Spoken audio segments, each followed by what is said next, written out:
One evening, Thomas brought his last train to the junction. Percy was glad to see him. "Are you on your way to the big station, Thomas?" "Yes, I am. Why?" "Because I'm going there, too. I think something's up." Toby looked up at the sky. "Where?" "Not up there. Down here," laughed Thomas. "How can something be up when it's down?" Thomas was too excited to explain. "Bust my buffers! Look over there!" Mavis, Boko, Bill, Ben, Donald, Oliver, and Douglas paraded past. "Good evening, you three," whistled Donald. "Aren't we all a fine sight?" "Very splendid indeed," admired Toby. "Sorry we can't stop. Sir Topham Hatt wants us all together at the station." "What is this about?" asked Thomas. "Sir Topham Hatt has a plan," answered his driver. "Come on." So they followed the other engines to the big station at the end of the line.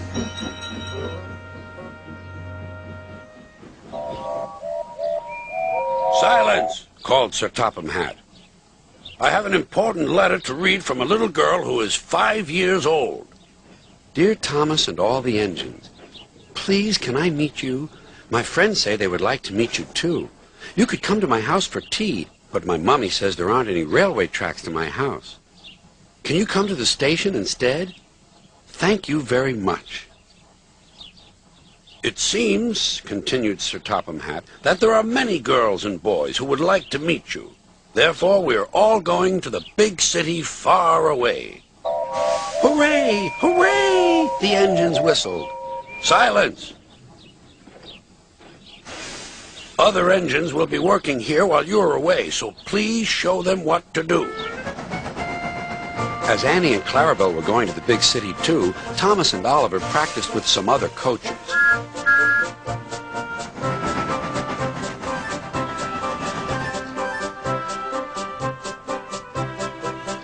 Thomas grew more and more excited. Too excited for his own good. "I'm glad I'm a splendid engine," he puffed. "Sir Topham Hatt thinks I'm really useful. I had a race with Bertie once. I whooshed through the tunnel and stopped an inch from the buffers."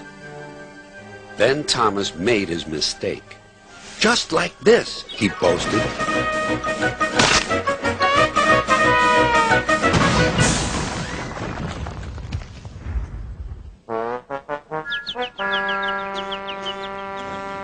No one was hurt, but Thomas's front was badly bent.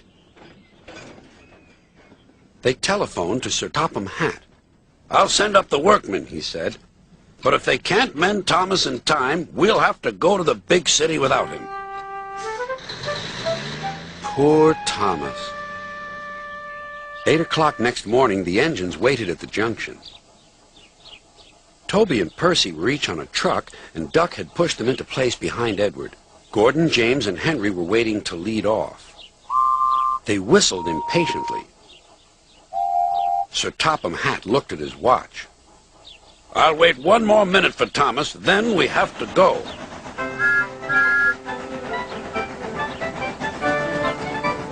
"Oh, thank goodness you're still here," panted Thomas. "I hope we're not late, as it's just after 8. The conductor blew his whistle and waved his flag. The engines cheered. "Look out, big city, here we come!" And the cavalcade puffed away.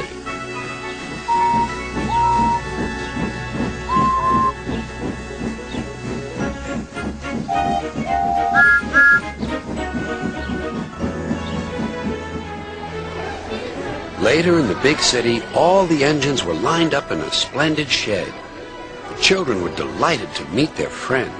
"I'm glad the little girl wrote to us," whispered Thomas to Percy. "Isn't it wonderful what happiness a letter can bring?"